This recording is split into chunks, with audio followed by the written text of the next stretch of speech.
A partir deste momento, passamos a apresentar Doutrina Espírita, divulgando a Boa Nova.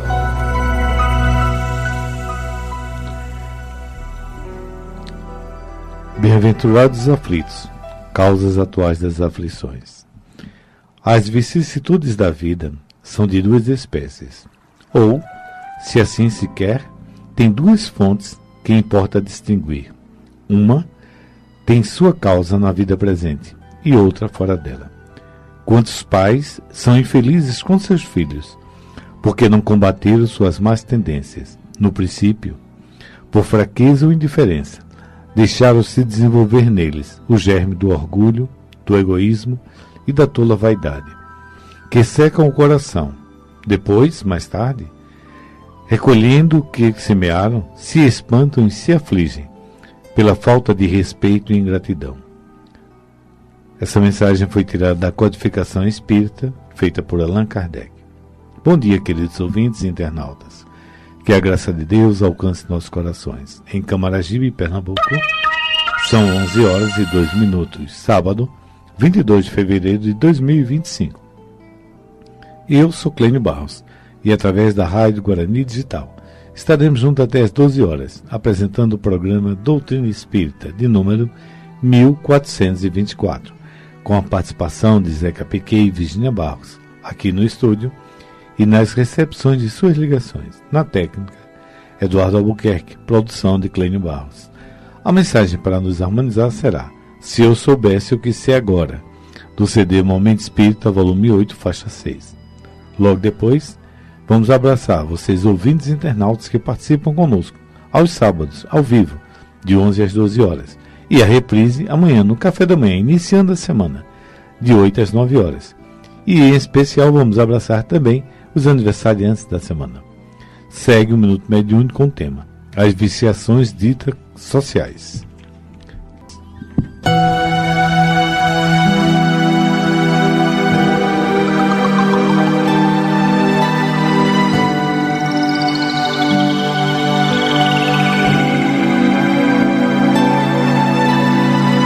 Minuto Mediúnico. Bom dia, amigos ouvintes. O Minuto Mediúnico de hoje, que abordará o tema As Viciações Ditas Sociais, foi baseado na obra Mediunidade, Tire as Suas Dúvidas, do estudioso espírita Luiz Gonzaga Pinheiro, e nas obras básicas e subsidiárias da doutrina espírita, com redação e adaptação de texto de Naelcio Coutinho. Todos os estudos e toda a literatura espírita relativos à saúde humana dão conta de que fumar e beber, entre outras viciações morais, mesmo aceitas socialmente, trazem prejuízos sérios ao organismo e às suas funções. O cigarro atinge a área respiratória e circulatória, ao encharcar o pulmão e as artérias de nicotina e outras toxinas. O álcool é portador de toxinas que atingem o sistema linfático e hepático do ser humano, podendo gerar uma cirrose hepática com consequências imprevisíveis. Outras drogas poderão intoxicar o organismo e o sistema nervoso central. Agora, imagine o que acontece aos médios com seu poder natural de sensibilidade magnética envolvidos com todas essas toxinas e com o compromisso divino de doar as suas energias em forma de fluidos salutares aos espíritos enfermos e necessitados. O autor da obra supracitada nos diz que beber e fumar são fatores de degeneração orgânica e decadência moral, não importando a intensidade de seus vícios, pois ambos lhe subtraem cotas importantes de fluidos vitais em troca de uma calma ilusória ou de uma euforia efêmera, denotando que esses médios precisam educar-se emocionalmente para superar as frustrações ou enfrentar as situações adversas e rotinas da vida, sem mecanismo psicológico de fuga, como solução de seus desafios existenciais. Diz ainda o autor supracitado que muita gente fala que o excesso nas viciações é que é prejudicial, esquecendo a capacidade relativa das pessoas ao ingerir qualquer quantidade de bebida ou tragar qualquer quantidade de cigarro. Os médios deverão ter em mente que, seja qual for a quantidade de alcoólicos ou nicotinas, eles não podem e não devem transferir para os pacientes as cotas de fluidos contaminados, seja no ato dos passes, seja no ato da incorporação, seja no ato da doutrinação. Não podem desprezar também a possibilidade das más companhias espirituais, que serão atraídas pelas afinidades fluídicas advinda da lei dos fluidos que regem a todos. Afirma também o autor da obra supracitada que, no caso de contaminação, o passista pode reverter o processo que deveria ser de cura para o paciente, frustrando tal objetivo. Isso porque nem sempre os técnicos espirituais conseguem eliminar essas toxinas com os seus trabalhos rotineiros de higienização dos trabalhadores encarnados.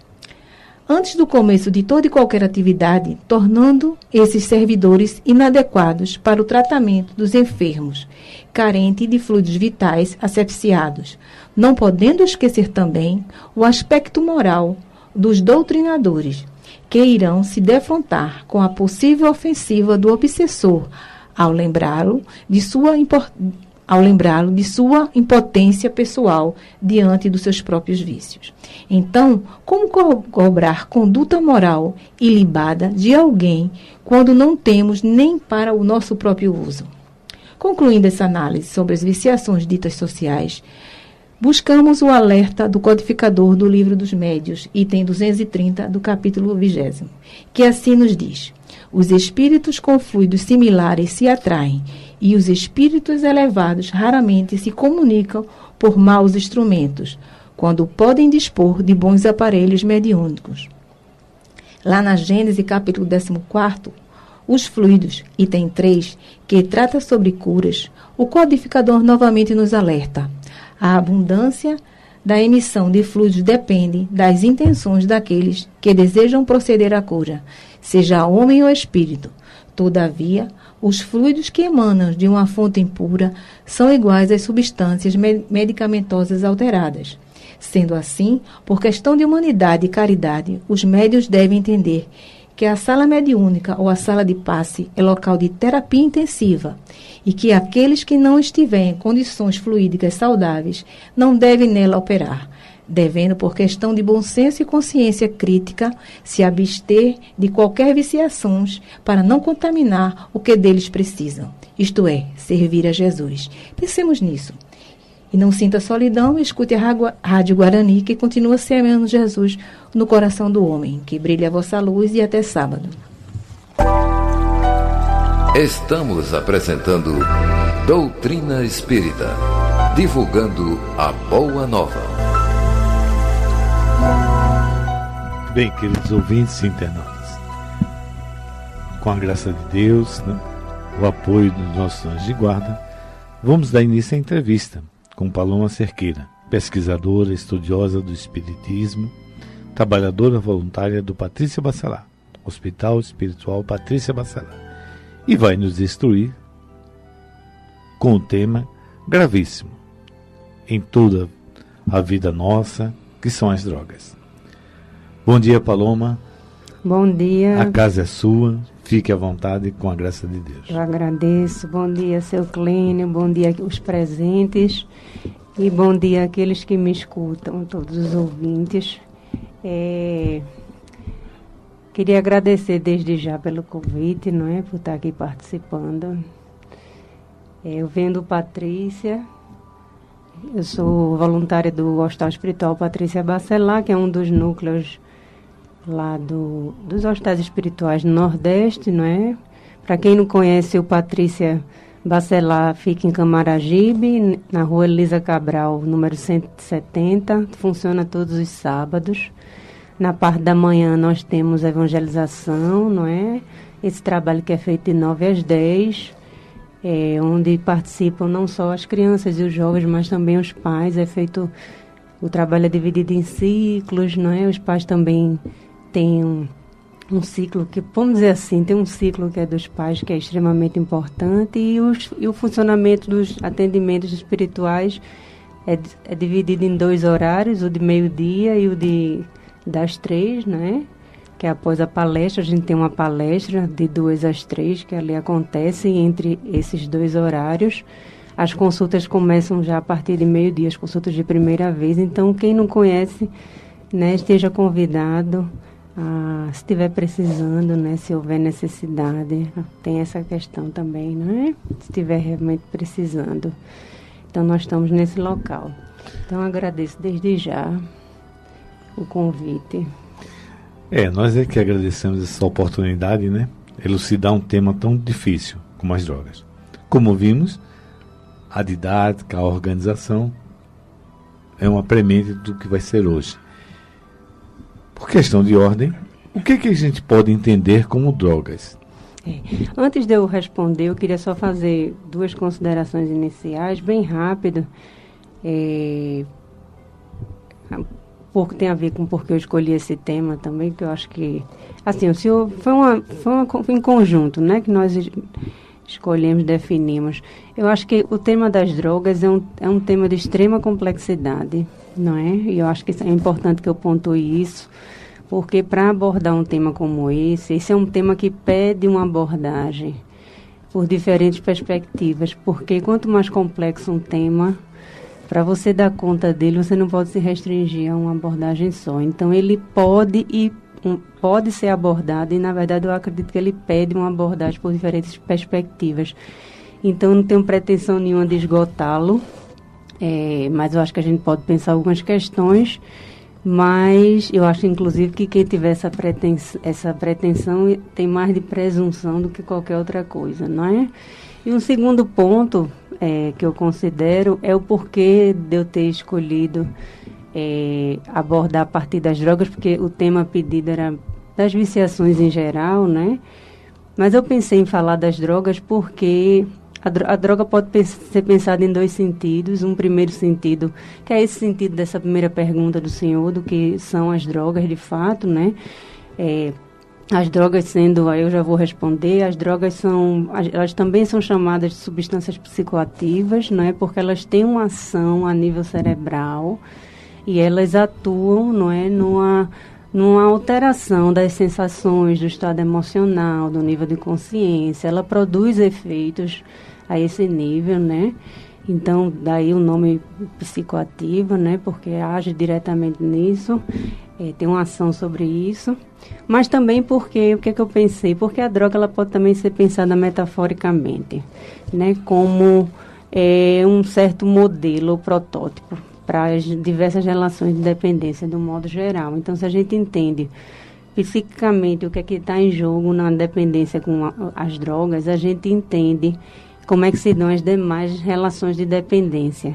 Porque a gente sabe que a gente pode estabelecer relação de dependência com qualquer objeto, digamos assim, não é? Então, assim, entender é quase que um protótipo mesmo, sabe? Então, daí foi a minha ideia de pensar, e eu acho que talvez seja até uma questão central para mim, essa questão de pensar como é que se dá essa dependência, para poder fazer essa abertura para os outros tipos de dependência. Muito bem. Quando fala em dependência, é muito comum, principalmente nos jovens, e não só nos jovens hoje, generalizado, a pessoa diz assim, não, está tudo sob controle. A hora que eu quiser eu entro, a hora que eu quiser eu participo, eu só preciso do fim de semana, eu só preciso nas festas, e quando eu quiser eu saio. Essa dependência, existe essa condição mesmo? Essa facilidade de entrar e sair desse mundo aí a gente tão diverso? A gente adentra na questão do uso, não é? Do uso e do abuso, digamos assim. Eu acho que é preciso, de antemão. Vamos estender um pouquinho. Eu sou um pouco... Fique à vontade. Eu sou um pouco prolixa, peço desculpas, não é? Mas é porque eu acho importante. Mas eu vou chegar nisso que o senhor está dizendo. A gente precisa... É necessário fazer uma distinção entre uso e abuso, mas eu vou fazer uma ressalva. Porque são coisas diferentes, não é? Quando a gente está no campo de um uso, a gente está ainda... não é, numa situação em que há um certo controle e há ainda uma certa possibilidade de parar. Quando a gente está no campo do abuso, isso já está de outra ordem, não é? Então, assim, a própria definição do termo abuso fala de um uso que vai para além de um uso comum. Agora, eu faço essa ressalva desse uso comum, que eu acho que tem a ver também um pouco com o que o senhor está falando, porque eu acho que não só do ponto de vista da ciência material, eu acho que essa leitura desse Minuto Mediúnico foi bem importante, inclusive me ajudou, né?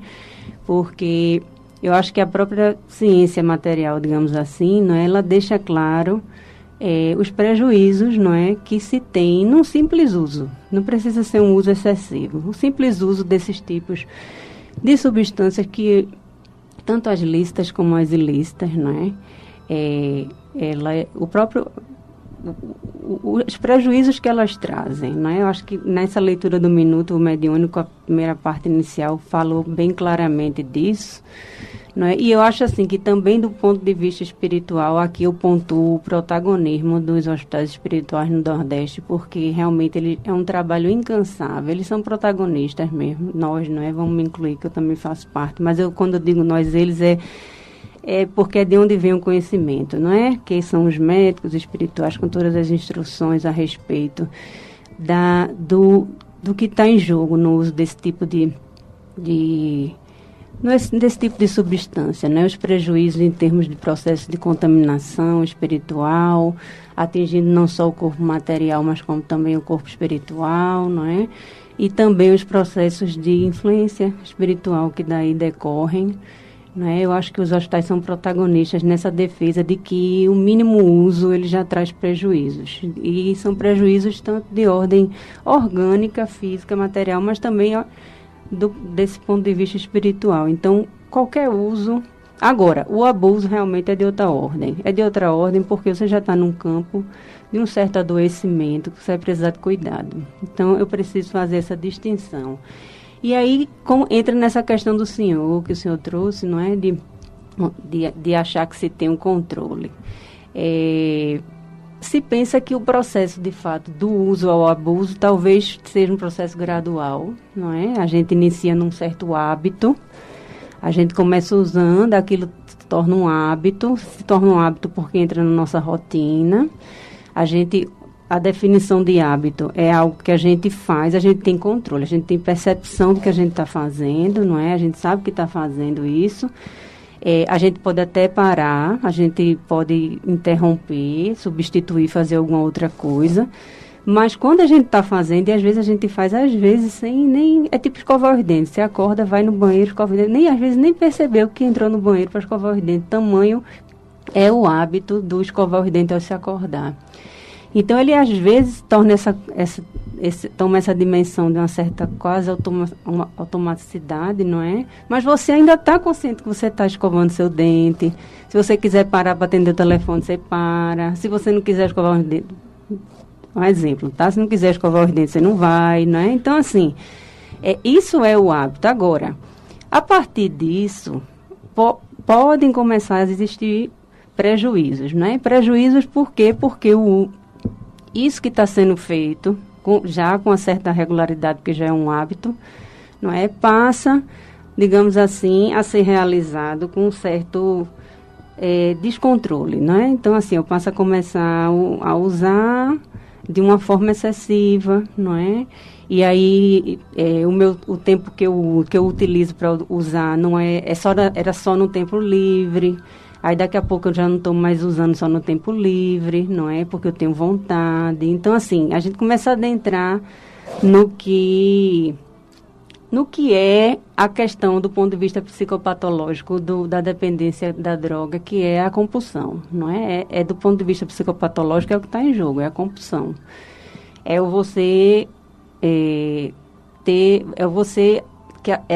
a sua vontade não agindo de acordo com o que você deseja, né? Então, assim, na dependência real, o indivíduo não quer usar, mas ele usa. Ele usa mesmo se ele disser que ele não quer usar. Então, o desejo dele de não usar, ele não é suficiente, a vontade dele não é suficiente. A vontade dele age contra esse desejo. Então, assim, é o que está em jogo do ponto de vista psicopatológico, é uma alteração qualitativa desse campo da vontade, porque o campo da vontade é o campo da deliberação, não é? É do ato voluntário, de eu dizer assim, eu vou fazer alguma coisa, eu penso e vou lá e faço. Isso é o decidir, não é? Essa é a vontade. Pronto. É isso que fica, de alguma forma, qualitativamente prejudicado no vício. E aí, por isso, ele perde uma certa autonomia, não é? De devo ou não usar. E na dependência, isso está, de alguma forma, comprometido. É essa a questão. E aí, assim, a ideia é que o processo vai se colocando, não é? Vai de um uso excessivo, um certo descontrole, utilização de um tempo que não é só um tempo livre, é um tempo também não livre, não é? E aí começa uma série de prejuízos sociais.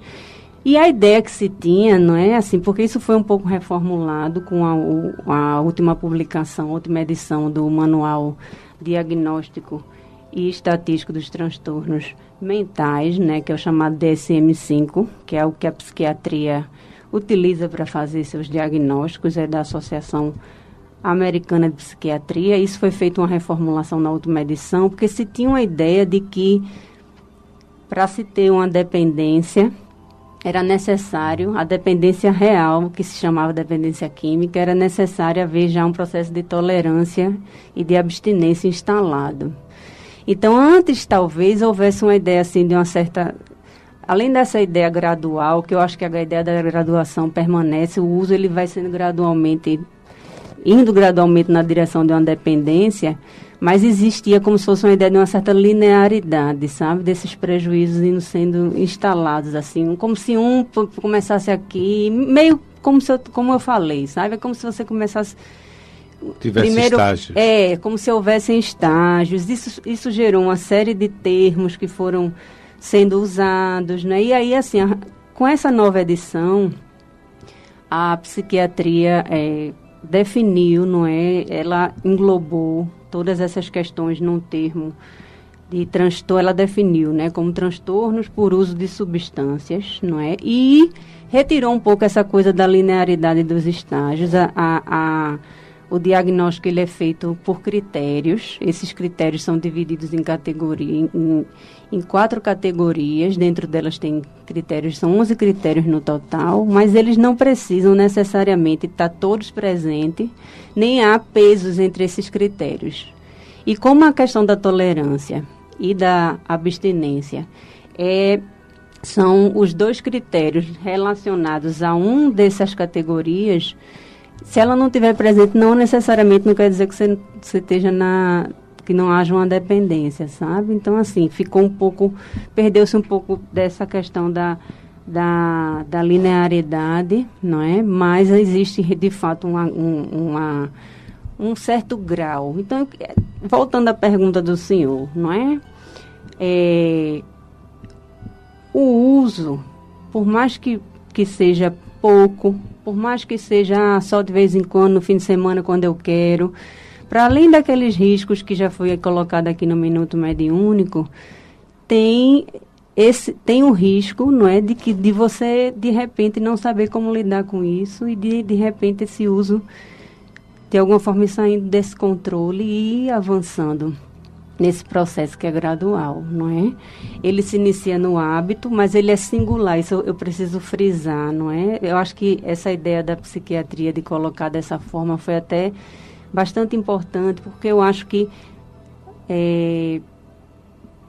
a dependência ela é um processo singular de cada um vai desenvolver a relação de dependência com a droga de uma forma singular.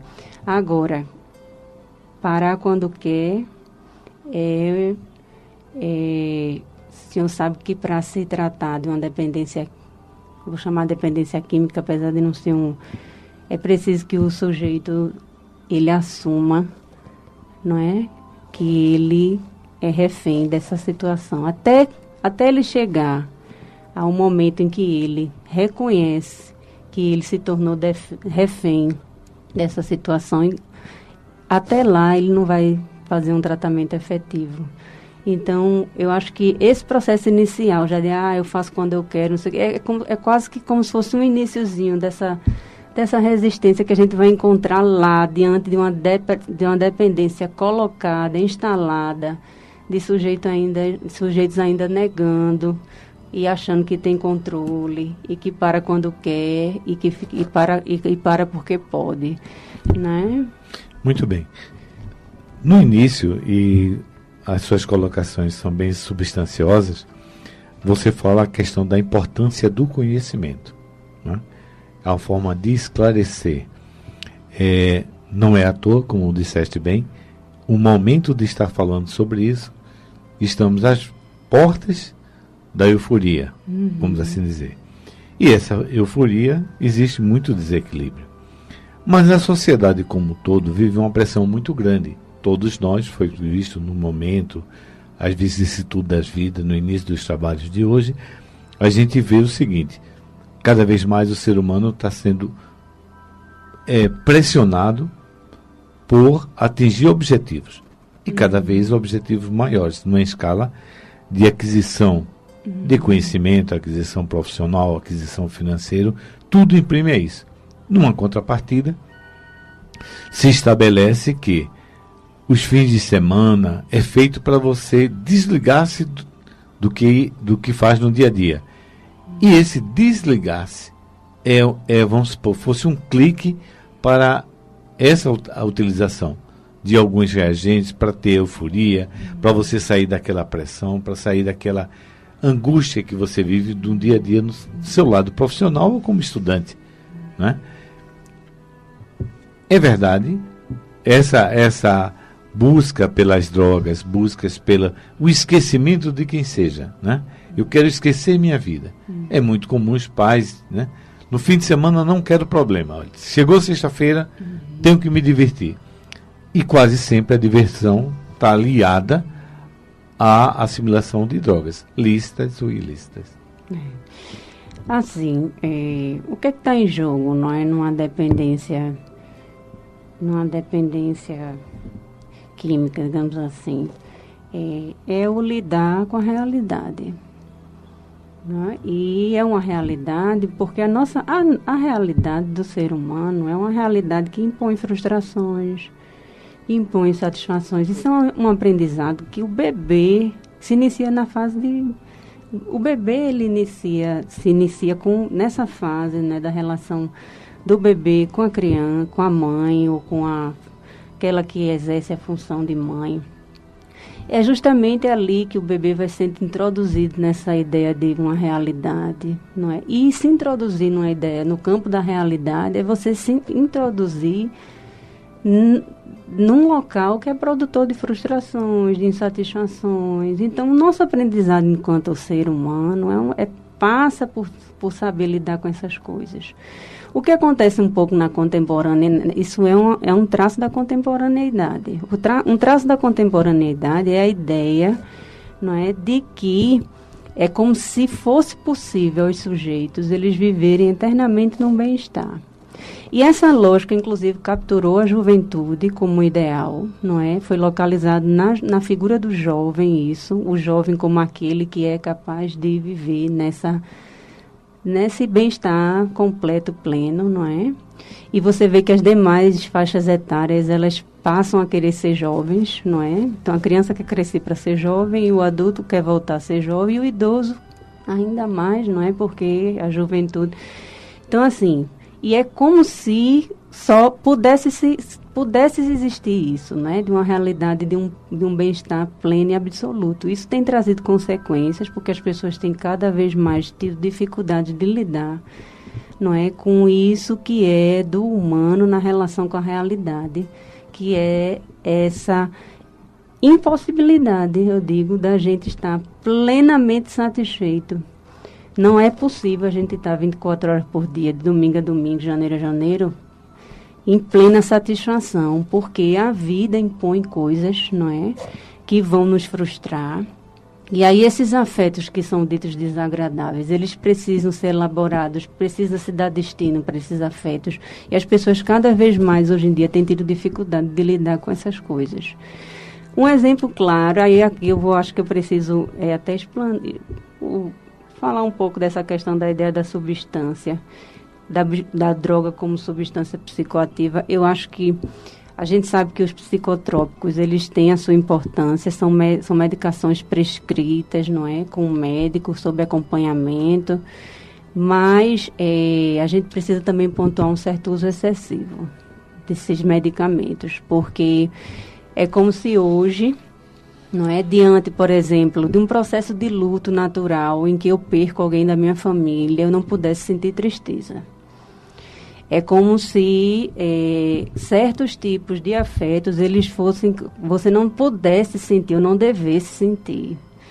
E aí, assim, vou tomar um antidepressivo, estou muito triste, vou tomar, não é? Então, assim, eu acho que é uma colocação, eu acho que a importância da psiquiatria, a psiquiatria é imprescindível, os medicamentos, eles têm sua utilidade, em alguns casos eles são imprescindíveis, mas eles precisam ser usados com muita cautela, porque hoje em dia é assim, é como se quase eu não pudesse ficar triste, eu não pudesse ter raiva, eu não pudesse...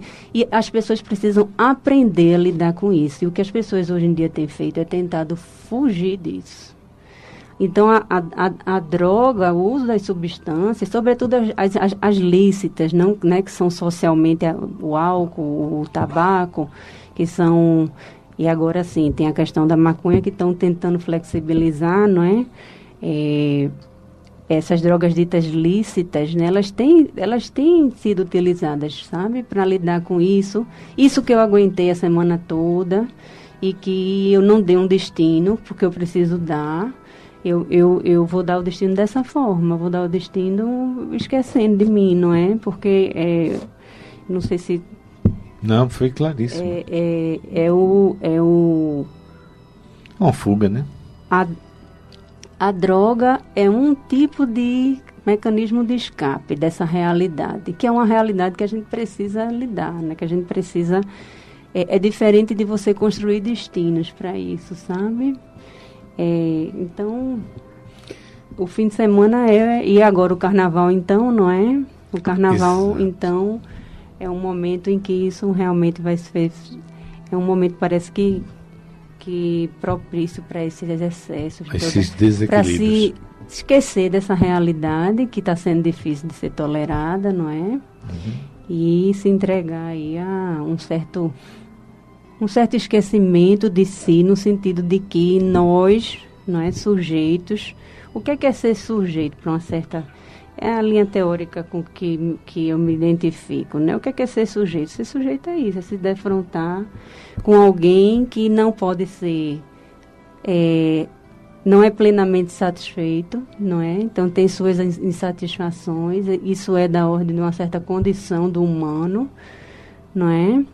E aí ele vai ter que se haver com isso a partir de construções de relações, sejam com pessoas, sejam com coisas, sejam com ideias, com ideais, com atividades, relações que sejam significativas, mas relações que não sejam relações da ordem da droga, da dependência, que são relações de completude, não é? Não sei se eu vou ter tempo para elaborar isso, mas são relações que vão dando sentido à vida, não é? Vão fazendo da vida significativa, vão construindo, vão auxiliando o indivíduo a lidar com essas suas frustrações, essas suas insatisfações, não é? Isso é ser sujeito. Quando você se coloca numa relação de dependência como a da droga, mas pode ser, como eu disse, com qualquer outra coisa, né? A gente tem visto aí o uso das redes sociais como tem despertado, o próprio sexo como algo da ordem do vício, não é? Da compulsão, e com as demais coisas.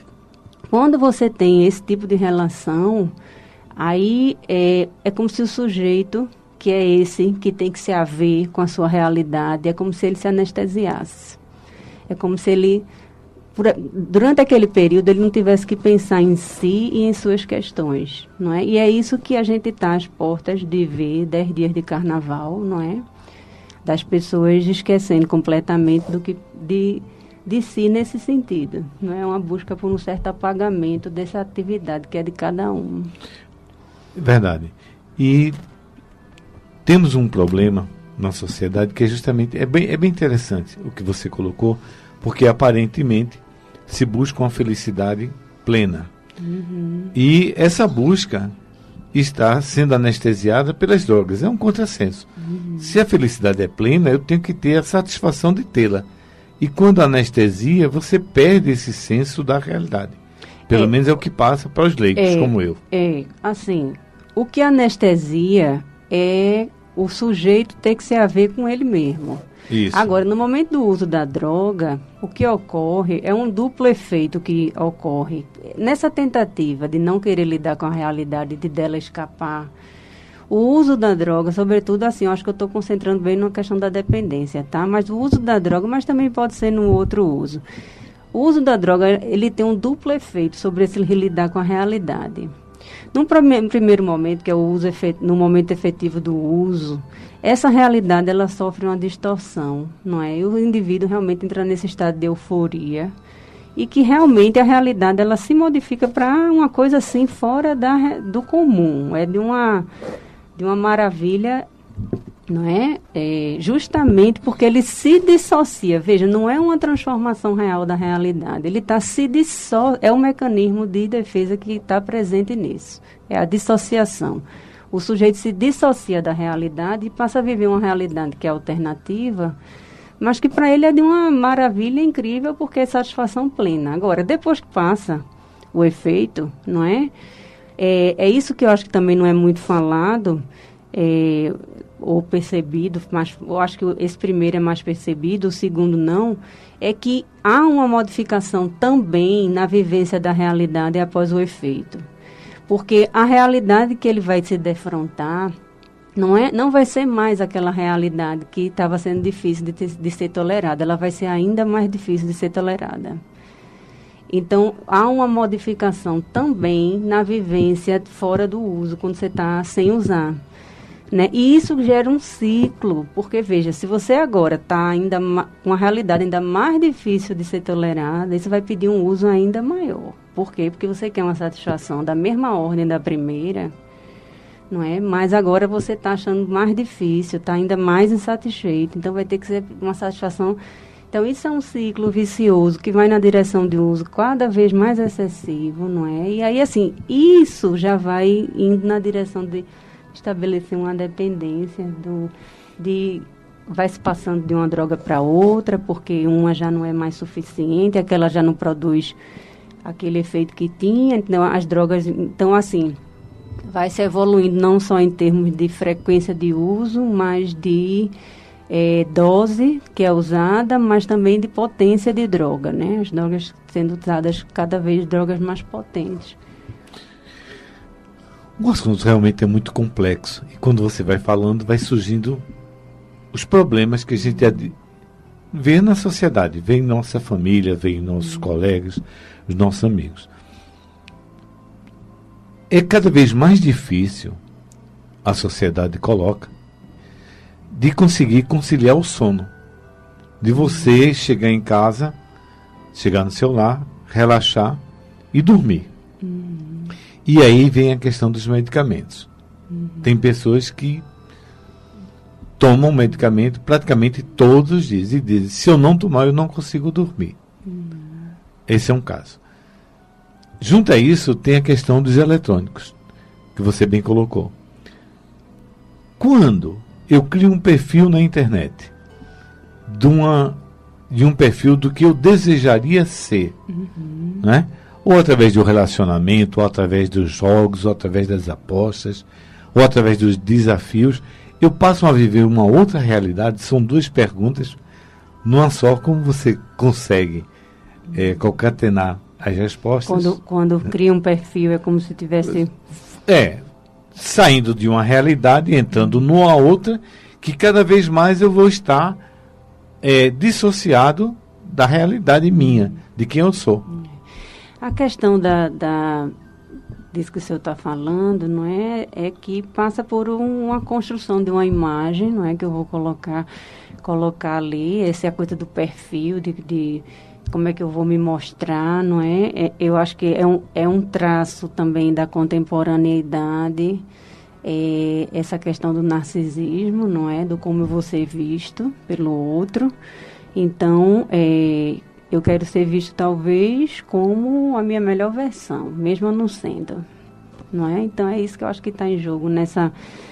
A questão é que quando você faz isso e percebe que está fazendo, é bom, não é? Percebe que você... A questão é quando você se perde nesse processo e passa a projetar uma imagem sua ali, a se relacionar nesse mundo virtual a partir de uma imagem sua que não é exatamente essa, né? E ali você se perde. Eu acho que eu entendi porque que o senhor veio nisso, porque você inicia meio... É quase que como o hábito, né? Você inicia tendo consciência, percepção, mas daqui a pouco você perde um pouco o controle. Mas não deixa de ser o sujeito tentando lidar com a realidade que não é a dele, não é? Tentando se relacionar com o outro, nesse momento, a partir do mundo virtual, não é? Mas a partir de uma realidade que não é a sua, não é? Porque ele está projetando uma imagem que não é a sua.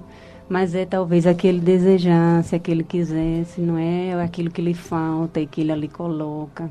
Mas não deixa de ser uma certa, eu vou usar esse termo, não é? Esse termo é um termo bem impregnado, mas eu vou usar uma certa alienação, tá certo? Um processo de certa alienação mesmo de si. E o risco é quando o sujeito se perder nisso. Né, que pode acontecer do sujeito se perder, porque ali ele começa a encontrar coisas que ele não encontra aqui fora, e aí viver nessa realidade talvez passe a ser mais interessante do que a de cá, e ali ele se perde, e ali ele passa, aquilo é que passa a fazer sentido, não é? É uma espécie de dissociação também, quando chega nesse nível. Muito bem. E a questão do sono?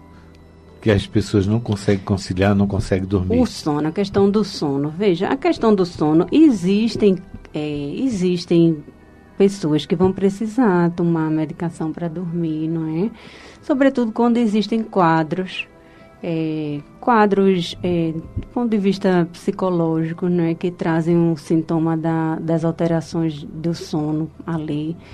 Mas esse tratamento, como eu disse, é feito pelo psiquiatra, com devido acompanhamento, não é? Agora, existe também o que é que se pode fazer diante de uma certa perda de sono. Porque também, mais uma vez, aproveitando a questão do afeto, como a gente não consegue lidar também muito bem com os afetos desagradáveis hoje em dia, a gente também não consegue lidar com nada que seja insatisfatório. Então, digamos que o sujeito perde o emprego, e aí ele não quer perder uma noite de sono. Então, assim, o que eu estou querendo dizer é o seguinte, existem perdas de sono, talvez aquela semana, aquele mês, aquele período não esteja dormindo bem. Isso é resposta a um momento em que o sujeito está. É como se fizesse parte da vida. E tem que ser assimilado. A gente tem coisas que a gente não precisa tudo ser levado ao extremo da medicação. É nesse sentido que eu falei do excesso de uma medicalização. Não é a medicalização só quando necessário.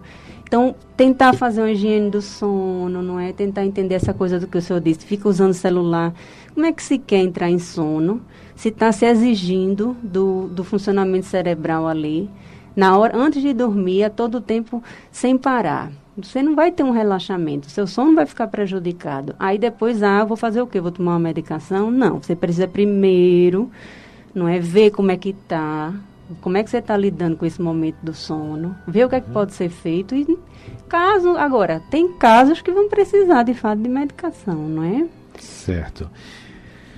Antes de partir para a pergunta, que é quase que... Existe questão de gênero, o homem ou a mulher torna-se mais, a faixa etária, os jovens, os velhos, os de meia idade, né? Antes de chegar a esse ponto, Edna, nosso ouvinte, está gostando do programa, graças a Deus, né? Ela disse que tem uma filha que estuda e ela acostumou-se a estudar e tomar o Guaraná para ficar esperta. Logicamente, isso aí não tem nenhum dano maior. Mas a pergunta é, uma vez sendo natural, não oferece risco nada, a gente pode tomar em quantidade, não estou falando do Guaraná, estou falando do modo geral. Se é natural, não tem problema, eu posso tomar em quantidades cada vez maior? Há algum risco de viciação para o nosso organismo? Olha, questão do vício, do ponto de vista do organismo, precisa que a substância que você está ingerindo, ela seja uma substância passível de causar no corpo uma dependência, não Sim. é? Não é muito a minha área, tá? Eu não tenho muito... eu acho assim, eu vou pontuar pela questão mais de que tudo em excesso talvez não seja bom. Sobretudo quando você começa a condicionar, sabe? Quando você começa a perceber que você, por exemplo, essa mocinha, não é? Eu só estudo se eu tomar o guaraná. Então, é importante, por exemplo, que ela deixe, às vezes, de tomar, para ver como é que ela estuda. Porque talvez ela esteja achando que aquele ritmo que ela está tendo, que está sendo satisfatório, ele esteja se dando pelo guaraná, mas que não necessariamente, não é? Mas que agora, na cabeça dela, talvez seja o guaraná, e aí o guaraná talvez seja importante. E aí, se não houver o guaraná, como é que vai ser? Então, é importante que ela se veja, não é, estudando, veja seu ritmo, sem isso ser necessário, por mais que não seja algo, digamos assim, que já é colocado como algo que vicia, não é? Mas esses tipos de relações que a gente coloca, condicionantes, eu não posso falar que é um vício, sim, mas quando você passa a condicionar, só faço tal coisa com outra coisa, isso já traz uma certa dificuldade, já está colocando para o sujeito alguma certa dificuldade, não é? Porque a ideia é que a gente possa realizar as coisas nas diversas formas possíveis, nas diversas condições e circunstâncias possíveis. Quanto mais limitada a nossa realização de qualquer coisa, só mediante isso, só dessa forma... Criando uma vinculação, né? Pior, não é? Muito bem. E a questão? Tem questão de gênero, tem questão de idade. Certo. Aí também continuo dizendo que não é minha área de tanto interesse. O que eu podia dizer, assim, são recortes, não é? São recortes. Eu acho que a questão do gênero, eu acho que talvez na contemporaneidade ela não se coloque tanto. Eu acho que de haver assim, uma distinção, homens se viciam mais do que mulheres, porque eu acho que a nossa realidade está bem diferente das realidades anteriores, não é? Na contemporaneidade, com toda a mudança, não é? Da mulher saindo de casa, integrada, né? A mulher numa outra realidade, não. Quando a mulher era mais limitada ao lar, ao cuidado dos filhos e da família, não estava muito exposta a isso. Verdade. Não é agora, eu acho que talvez se perca um pouco. Agora, alguém da área, de fato, não é? Talvez, eu possa estar falando alguma besteira, porque realmente não é minha área, mas alguém talvez da área tenha estudos que comprovem que há uma diferença de gênero, né? Agora, do ponto de vista da idade, eu acho que eu já iniciei falando a questão da juventude, não é? Eu acho, assim, que é importante, não é que seja... É porque é importante destacar essa faixa etária da juventude, porque ela realmente foi capturada nesse discurso, não é? Perfeito. Da contemporaneidade, daquele sujeito para quem o prazer completo e sempre possível e disponível é colocado. É para esse sujeito que a contemporaneidade pensa, não é? Foi para ele que ela pensa. E o que é interessante é que isso, de alguma forma, influenciou as demais faixas etárias. É isso que eu coloco, sabe? Os jovens hoje em dia, isso traz um sofrimento para o jovem. Eu não sei, eu estou toda hora olhando para o relógio. Não, fica à vontade. Não, mas isso traz um sofrimento para o jovem, sabe? Sem Porque dúvida. o jovem, como isso é dito a ele, quando ele não consegue, ele não consegue estar plenamente feliz sempre. Não é porque ele é incapaz, é porque isso não é possível para ninguém, mas isso perfeito. Está sendo dito a ele, entende? Sim. Então, quando ele se percebe não sendo capaz disso, isso pode ser pode ser fator de angústia. Perfeito, perfeito. Estamos chegando ao final do trabalho. Certo. 2 coisas a gente precisa se perguntar. Logicamente que você foi muito feliz, como sempre, né? Muito equilibrado em dizer o seguinte: não se esgota, e eu acho que se tivesse eu não falei 10 programas, seriam 10 programas completos. Mas é a seguinte colocação: a religião ajuda ou atrapalha? O que a religião pode Veja o tempo que você tem. Certo. Esse é um ponto. E outro ponto. Como é que a gente... Não, pode ficar com os 5. Não vai ter música, não. A música hoje é conhecimento. Então, veja. A religião ajuda ou atrapalha? E qual é o antídoto para sair dessa viciação? Você falou a importância do profissional e chega um momento que a pessoa não consegue sair só. Mas como é que a gente pode evitar? Fique à vontade. Deixa eu responder o da religião rapidinho. Veja, era uma coisa que eu tinha preparado bem consistente para falar sobre isso. A religião, ela tem a sua importância. Eu acho que é feita uma crítica à religião, sobretudo ao cristianismo em geral, e à doutrina espírita em particular, de que é como se quase fosse feita uma apologia ao sofrimento, sabe? É como se a religião fizesse realmente uma defesa de que todo mundo sofre. Eu acho que nisso, a religião, ela tem um mérito, que é o mérito do reconhecimento dessa condição do ser humano como esse sujeito que não vai ser plenamente satisfeito, porque não dá para ser sempre, que tem essa dimensão de um certo sofrimento e que vai ter que se haver com esse sofrimento. Então, reconhecendo isso, ela também dá aos sujeitos uma forma de lidar com isso, não é? A religião, ela é um modo de lidar com o sofrimento. Ela não só reconhece esse sofrimento, como ela coloca ao sujeito uma postura que talvez ele possa ter diante desse sofrimento. Criando uma têmpera, né? Querendo sair daquele sofrimento. E não sucumbindo nem esquecendo. Dando a ele a possibilidade de construir destinos para isso. Perfeito. E não de estabelecer rotas de fuga, que a droga é um exemplo, não é? Então, ela tem esse mérito do reconhecimento dessa dimensão do humano, e ela estabelece esse modo de sofrer, que eu acho que é importante que a gente também saiba como sofrer, sabe? Porque a gente precisa fazer algo com esse sofrimento, porque senão a gente escapa dele, sabe? E o sofrimento, ele precisa ser vivenciado. Vivenciado e dele algo ser feito. Muito bem, chegamos ao final do trabalho querendo mais. Eu também fiquei com essa sensação. Não é verdade? E veja, o diretor está ali, ó. Ávido por novos conhecimentos, como todos os ouvintes e internautas. Eu não consegui responder a outra, eu fiquei devendo, não deu tempo, tá? Mas é isso que tá. Já ia fazer a cobrança. Vamos agendar numa próxima oportunidade, assim que possível.